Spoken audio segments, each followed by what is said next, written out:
안녕하세요. 저는 자바스크립트 에브리웨어 이제 첫 발표를 맡게 된 당근마켓의 원지혁입니다. 오늘 이제 디클러레티브라는 주제를 들고 왔는데요. 이제 제가 지난 한 1년 동안 프론트엔드 개발하면서 이제 경험한 부분들, 그 다음에 고민한 부분들을 최대한 담으려고 노력을 해봤어요. 뭐 그러다 보니까 내용이 추상적일 수도 있는데요. 이제 좀 더 제가 구체적으로 설명을 드리고 싶어가지고 예제를 뭐 이것저것 막 넣어봤는데 뭐 제가 그래도 보기에는 뭐 추상적이긴 마찬가지인 것 같아요. 네. 그래서 좀 그런 부분 양해해 주시면 좋을 것 같고요. 그러면은 발표 시작하도록 하겠습니다. 네. 일단 제 소개부터 드리자면요. 이제 저는 현재 당근마켓에서 소프트웨어 엔지니어로 일하고 있는 원지혁이고요. 그래프QL 코리아의 오거나이저로 활동을 하고 있습니다. 네. 그리고 기술적으로는 이제 GraphQL 기반으로 백엔드, 프론트엔드 모두 개발을 하고 있습니다. 저는 처음에 이제 Vue.js로 개발을 시작했는데요. 현재는 타입스크립트, 리액트, GraphQL을 주로 사용하고 있고, 이제 하이 퀄리티 앱을 이제 빠르게 제공하는 방법에 대해서 계속 고민을 하고 있습니다. 네, 그럼 이제 본격적으로 발표를 시작할 텐데요. 첫 번째 챕터에서는 이제 UI를 표현하는 기존의 방법과 그다음에 디클러레이티브 UI에 대해서 한번 알아보겠습니다. 네. 영재님께서 질문을 해주셨는데요. 이제 선언형 프로그래밍에 대한 이야기냐고 여쭤보셨는데, 정확히 말하면 제가 뭐 선언형 프로그래밍 해서 이런 담론을 다루기에는 제 실력이 좀 부족한 것 같고, 원래는 선언적이라는 게 좀 와닿진 않았는데, 이번에 어떤 기회를 통해서 좀 와닿게 됐었거든요. 그래서 그런 부분들을 소개하는 발표가 될 것 같습니다. 네, 아마 웹 개발을 하신다면 다들 익숙하실 텐데요. 이제 바로 이런 HTML입니다. 뭐 아시다시피 이제 웹 문서를 표현하는 가장 기본적인 방법이고요. 이제 트리 구조라든지 열고 닫는 문법이라든지 이러한 규칙에 따라서 각 요소들이 웹 브라우저 내에서 배치가 됩니다. 뭐 다른 정보를 보기 위해서 다른 페이지로 링크를 통해 이동해야 되고요. 문서 내용을 교체하려면 이제 반드시 페이지 변경을 통해야만 합니다. 여기서 페이지의 내용을 페이지 이동 없이 동적으로 변경하기 위해 나온 기술이 바로 자바스크립트인데요. 정해진 알고리즘을 통해 돔을 조작하고 이러한 알고리즘을 특정 시점에 동작시킴으로써 페이지 이동 없는 UI 변경을 구현할 수 있습니다. 네, 그러다가 이제 2000년대 초반에 구글 맵이 등장하면서 웹앱이라는 개념이 등장하게 되는데요. 웹페이지와의 상호작용이 극대화되면서 자바스크립트 코드가 복잡해지고 길어질 수밖에 없었습니다. 그래서 필연적으로 스크립트를 통한 UI 조작을 어떻게 간결하게 표현할 수 있을지에 대한 생각을 하게 돼요. 한번 그 당시로 돌아간다고 생각하고 코드를 함께 볼까요? 이 코드는 다들 이해하실 거라고 생각해요. 일반적인 자바스크립트 코드입니다. 보시면은 이제 그리팅이라는 변수에 스트링을 대입하고 p태그 엘레먼트를 만들어서 거기에 저 스트링을 넣고 이제 앱이라는 아이디를 가진 엘레먼트를 찾아서 p태그를 어펜드하는 일반적인 자바스크립트 코드예요. 네, 먼저 설명을 했듯이 순차적으로 위에서부터 아래로 명령을 실행하는 방식이고요. 네, 코드가 위에서부터 아래로 차례대로 실행이 됩니다. 이런 방식을 보통 디클러레이티브랑 반대되는 개념으로 임페러티브라고 표현을 하더라고요. 그렇다면 이 코드는 무슨 문제가 있을까요? 지금 예제 코드 같은 경우에는 굉장히 짧긴 한데요. 이런 코드가 한 10,000줄 정도 있다고 상상을 해볼게요. 예를 들면 뭐 특정 부분을 바꾸고 싶다고 하면 어떨까요? 그 코드가 어디에 있는지 찾아야겠죠. 만약에 뭐 아이디에 포함된 검색 기능을 썼더니 검색 결과가 50개 정도 나왔다. 이러면 당황스럽겠죠? 아니면 뭐 기능은 그대로지만 성능을 높이고 싶다거나 리팩토링을 하고 싶다면 어떨까요? 저라면 혹시 내가 고친 코드가 다른 코드에 영향을 미치진 않을까 걱정이 될 것 같아요.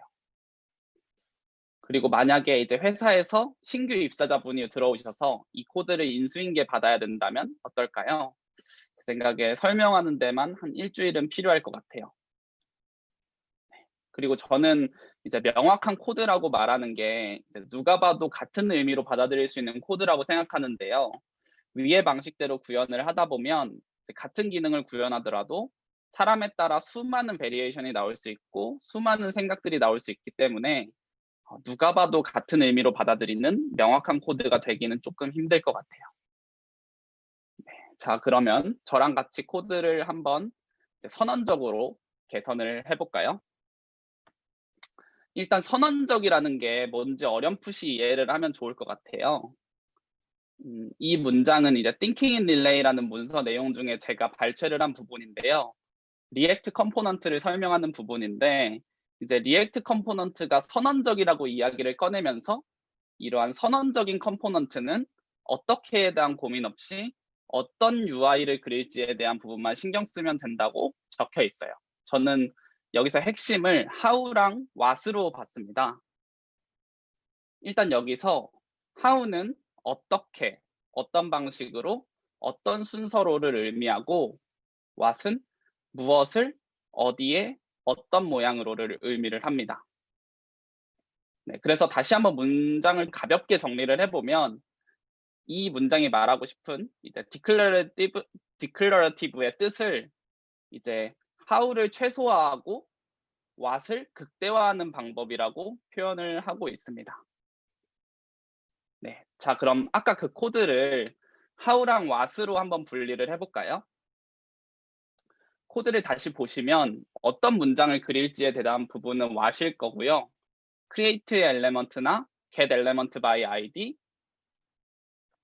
죄송합니다. create element나 get element by id, append child 같은 부분은 how일 것 같네요. 네, 그러면은 이 코드에서 how와 what을 분리를 해보겠습니다. 그러면 이제 다음과 같은 코드가 될 텐데요. 저는 이제 함수의 형태로 분리를 했어요. what에 해당하는 밑에 부분을 다시 한번 보시면은 좀 더 직관적으로 코드가 변한 것을 확인하실 수 있을 것 같아요. 이전의 코드는 그냥 HTML의 정적인 내용을 그리는 것이었는데요. 만약에 내용을 버튼이 눌릴 때마다라든지 변환 없이 바꾸는 기능을 만든다면 어떨까요? 이 기능을 how랑 what으로 분리를 해보면 how는 어떻게 바꿀 건지, 언제 바꿀 건지, 그러니까 어떤 타이밍에 바꿀 건지에 대한 부분일 것 같고요. what은 무슨 데이터를 바꿀지, 어디에 데이터를 보여줄지에 대한 부분일 것 같습니다. 물론 더 고민해보면 좋겠지만 저희는 뭐 리액트라는 이미 좋은 아이디어가 있으니까 how랑 what을 분리하기 위해서 리액트의 상태 개념을 그대로 차용해 보도록 할게요. 먼저 임페러티브하게 작성된 코드를 함께 보실게요. 버튼이 눌릴 때마다 카운트를 하나씩 증가시키는 코드인데요. 보시다시피 how와 what이 섞여 있는 모습입니다. 자, 여기서 상태 개념을 도입해서 how를 한번 분리해내 볼까요? 아까 전에 이제 작성했던 렌더 함수를 다시 한번 작성해 보겠습니다. 원래는 정적인 엘레먼트를 인자로 받았었는데요. 이번에는 initial state라는 오브젝트와 create element라는 함수를 받아서 setState라는 함수가 내부에서 호출될 때마다 render to app 함수가 호출되도록 재작성했습니다. 이런 식으로 how를 설계하면 what이 어떻게 변할까요? 다음과 같이 변하게 됩니다. 우리가 흔히 알고 있는 리액트 컴포넌트의 모습이 되죠. 이전에 임퍼러티브하게 작성했던 코드와 비교해 봤을 때 어떤가요? 좀 더 what에 집중된 모습을 보여주는 것 같습니다. 자, 그러면은 이제 declarative에 대해서 더 잘 이해하기 위해서 조금 다른 개념들을 소개해 드려 볼게요. 두 번째 챕터는 이제 관심사의 분리입니다. 만약에 앞서 제가 짰던 렌더 함수를 이용해서 앱을 만든다고 하면 어떤 일이 벌어질까요? 스테이트가 너무 커지고 이제 돔트리가 비대해져서 관리하기가 되게 힘들어질 것 같아요. 이를 해결하기 위해서 리액트에서는 컴포넌트라는 개념으로 앱을 분리하게 됩니다. 컴포넌트를 어떻게 작성하면 좋을까요? 이때 우리는 보통 관심사의 분리라는 단어를 쓰는데요. 이 단어에 대해서 조금 설명을 드리면 일단 기존의 웹문서 같은 경우에는 주로 역할에 따라 HTML, CSS, 자바스크립트로 코드를 분리했어요. 왜 그럴까요? 저는 자바스크립트가 HTML, CSS와 같은 마크업 언어와 너무 달랐기 때문이라고 생각해요. 하지만 이 벽을 디클러러티브 UI가 허물게 되는데요. 디클러러티브 UI 패턴을 통해서 자바스크립트를 마치 마크업 자듯이 작성할 수 있게 됐고, 이를 통해 HTML, CSS, 자바스크립트가 자연스럽게 섞일 수 있게 됐어요. 그렇게 되면서 우리는 역할이 아닌 관심사를 기반으로 컴포넌트를 쪼개게 됩니다. 그렇다면 컴포넌트를 관심사에 따라서 잘 쪼개려면 어떻게 해야 될까요? 이거 정말 많은 분들이 궁금해하실 것 같아요. 저도 이런 질문을 되게 많이 받는데 자극적인 주제기도 하잖아요. 그래서 조금 과장되게 말해보면 저는 컴포넌트를 쪼개는 어떤 절대적인 기준 같은 건 없다고 생각해요. 이게 왜냐하면 생뚱맞게 들릴 수도 있는데 우리가 보통 앱에서 표현하고자 하는 것이 트리 구조가 아니거든요. 우리가 표현하고자 하는 것이 뭘까요? 바로 정보예요. 저는 컴포넌트를 잘 쪼개는 절대적인 기준은 없겠지만 상대적으로 잘 쪼개는 방법은 있다고 생각해요. 그런데 컴포넌트를 잘 쪼개려면 저는 우리가 표현하려는 정보에 좀 더 집중해야 된다고 생각합니다. 이번 챕터에서는 우리가 표현하려고 하는 데이터에 대해서 한번 이야기를 해볼게요. 제가 되게 일반적인 상황을 좀 가져와 봤는데요. 단순하게 이제 소셜미디어, 페이스북 같은 걸 만든다고 생각하고 그려보긴 했는데, 보시다시피 기본적인 모델도 꽤 되고 관계도 꽤 복잡한 것 같아요. 뭐 이렇게 간단한 상황도 이런데 뭐 모델이 한 50개, 많으면 100개 정도 된다고 생각해보면 엄청 더 복잡해질 것 같네요. 우리가 소셜미디어 앱을 만든다고 가정했을 때 이런 일이 일어날 수 있어요. 다른 분이 피드를 쭉 내리면서 글을 읽고 있는데 그 사이에 이제 제가 프로필 이미지를 변경한 거죠. 그래서 그분이 보시기에 먼저 쓴 글과 나중에 쓴 글의 프로필 이미지가 다른 거예요. 이런 상황을 일관성이 깨졌다라고 표현을 해요. 이러한 일관성 문제를 해결하기 위해서 데이터를 잘 정리하고 컴포넌트에 전파해야 할 텐데요. 이걸 어떻게 할 수 있을까요? 여기서 나오는 개념이 바로 단일 진실 공급원입니다. 싱글 소스 오브 트루스인데요. 만약에 특정한 상태가 바뀌었을 때 해당 상태를 우리는 각 컴포넌트에 전파를 하는데 이 상태를 여러 개 두지 말고 하나의 진실로 만들자라는 개념이에요. 물론 이러한 생각 자체는 일관성 문제를 해결하는 데 좋지만 문제는 이 단일 상태가 너무 커지기 때문에 어떻게 관리해야 될지 굉장히 막막하다는 점이 있어요. 이런 부분을 해결하기 위해서 우리가 보통 알고 있는 리덕스나 모벡스 같은 라이브러리들이 나오기도 했고요. 그런데 다시 한번 데이터를 볼까요? 우리가 표현하려는 데이터를 잘 살펴보면 그래프의 형태인 것을 알 수 있어요. 그리고 제가 이제 생각을 해봤을 때 뭔가 규격을 잘 만들면 저 그래프를 표현할 수 있는 규격을 잘 만들면 우리가 아까 전에 데이터를 정리한다고 표현했는데 노멀라이즈 하는 과정도 자동화할 수 있을 것 같아요. 저는 그래서 어느 정도 규칙만 있다면 데이터를 이해하고 처리하는 것이 크게 복잡한 문제는 아니라고 생각합니다. 자, 그러면은 만약에 이런 제이슨이 API 응답으로 왔다고 가정해 볼게요.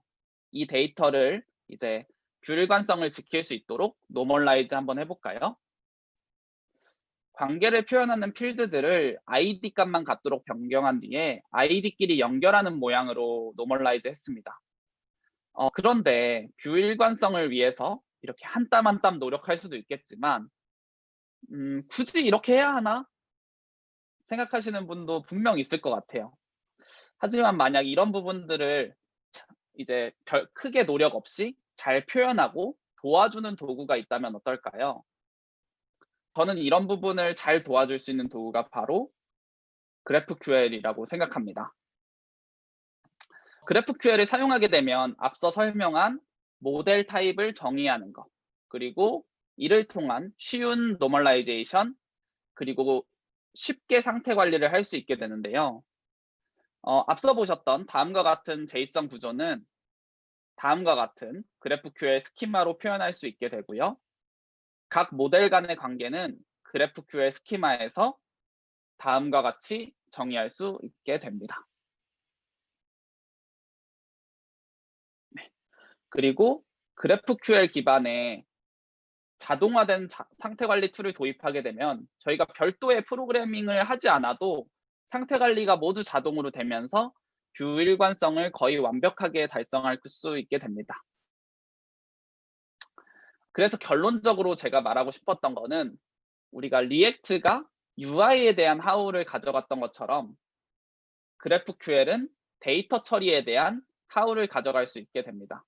그럼 여기서 우리가 조금 더 디클러레이티브에 대한 힌트를 얻을 수 있겠죠. 자, 그러면은 이제 마지막인데요. 선언적으로 데이터를 요청하고 처리하는 방법에 대해서 한번 소개해 드리려고 합니다. 보통 리액트 컴포넌트는 데이터를 필요로 합니다. 우리는 보통 이런 데이터 의존성을 props라는 형태로 표현을 하죠. 하지만 앞서 설명했듯이 우리가 그리고자 하는 데이터는 1차원적인 데이터가 아니라 그래프입니다.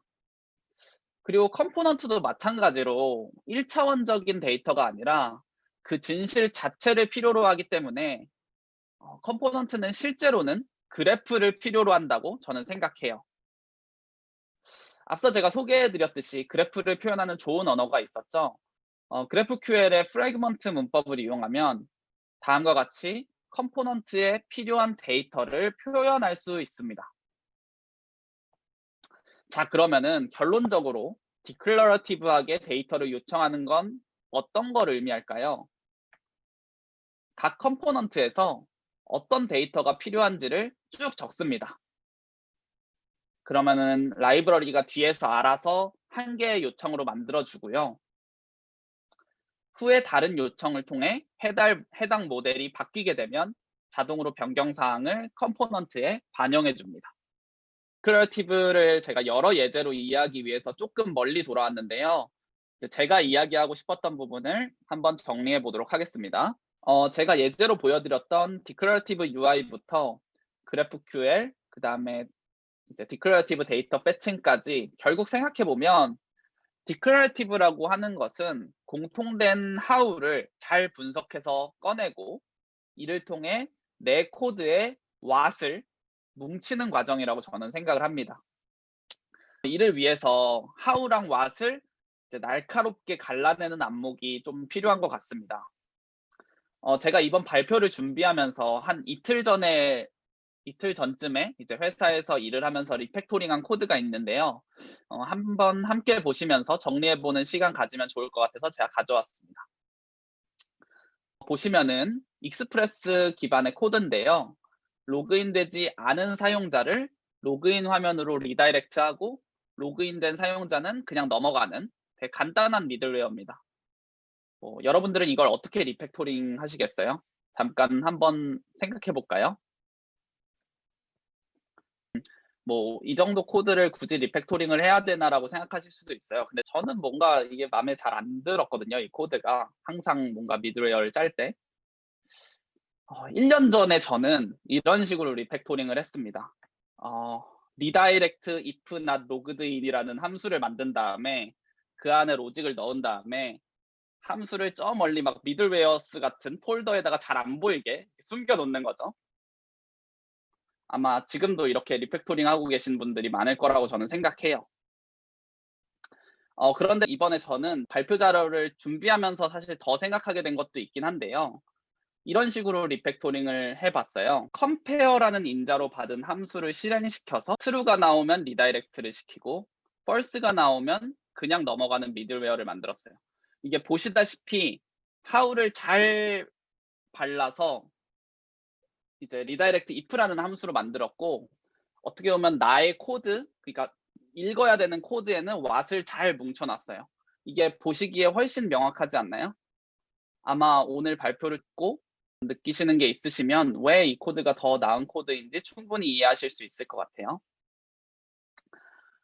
이게 제일 제가 좋아하는 발표 한 장면을 따왔는데요. 저는 이 표현에 되게 공감을 합니다. 새로운 생각은 새로운 기법을 만들고 새로운 기법은 새로운 문법을 만든다. 제가 지난 몇 개월간 이게 릴레이라는 새로운 라이브러리를 공부하고 도입하면서 되게 많은 것들을 깨달았는데요. 단순하게 도구를 배우려고 시작했던 것인데 깊게 사용을 하다 보니 안에 담겨 있는 이제 디클러러티브 데이터 패칭이라는 개념을 통해서 디클러러티브가 뭔가 다시 한번 생각해 볼 수 있게 되었고, 이를 통해서 디클러러티브가 뭔지 더 잘 이해하게 된 것 같아요. 그래서 오늘 제가 릴레이라는 기술을 통해서 깨달았던 내용을 다 담아 보려고 했는데 제 발표에 얼마나 만족하셨을지 좀 궁금하네요. 발표를 들으시는 여러분들도 앞으로 기술을 통해서 기술에 담긴 생각에 공감하고 느끼고 깨달으셔서 더 나은 코드를 작성하시기를 기원하겠습니다. 그리고 하나가 더 남았습니다. 바로 저희 회사 소개인데 저희 당근마켓을 잠깐 소개를 드리면 저희 당근마켓은 지금 정말 실력 있는 분들이랑 소수 정예로 일을 하고 있습니다. 저희는 회사가 성장하는 만큼 개인도 성장해야 한다고 믿고 있고 서로 배울 수 있는 동료가 많은 회사를 만들고 있어요. 업무 관련 정보는 모두에게 투명하게 공개하고 있고요. 직급이 없는 수평적인 문화, 누군가 일을 시키지 않고 본인의 할 일은 스스로 결정하는 문화를 가지고 있어요. 저희는 2016년부터 꾸준히 성장하고 있고요. 지금 계속 성장하고 있다 보니까 실력 있는 개발자분들이 지금도 많이 필요합니다. 저희는 하는 일이 재미있으신 분, 그리고 전문 분야에서 자신감이 넘치시는 분, 스스로 할 일을 정할 수 있는 분, 적극적인 커뮤니케이션을 하려고 노력하는 분들을 찾고 있는데요. 만약에 본인이 그런 개발자라고 생각하시면 아래 주소인 dngnkr 조이너스 데브에 들어가 보시면 지원하실 수 있는 방법이 안내되어 있을 거예요. 지원해 주시면은 최대한 빠르게 저희가 답변을 드리도록 하겠습니다. 그리고 하나가 더 남았는데요. 이제 오늘 GraphQL에 대해서 혹시 더 궁금하거나 함께 토론하고 싶으신 분이 계시다면 GraphQL 코리아는 여러분을 언제나 환영하고 있습니다. 저는 커뮤니티가 잘 되려면 어려운 질문보다는 쉬운 질문이 훨씬 더 많아야 된다고 생각해요. 지금 저희는 페이스북 그룹이랑 슬랙 채널이 있으니까요. 언제든지 들어오셔서 궁금하신 점 질문해 주시면 감사하겠습니다. 네, 그러면은 오늘 발표 마치도록 하겠습니다. 감사합니다.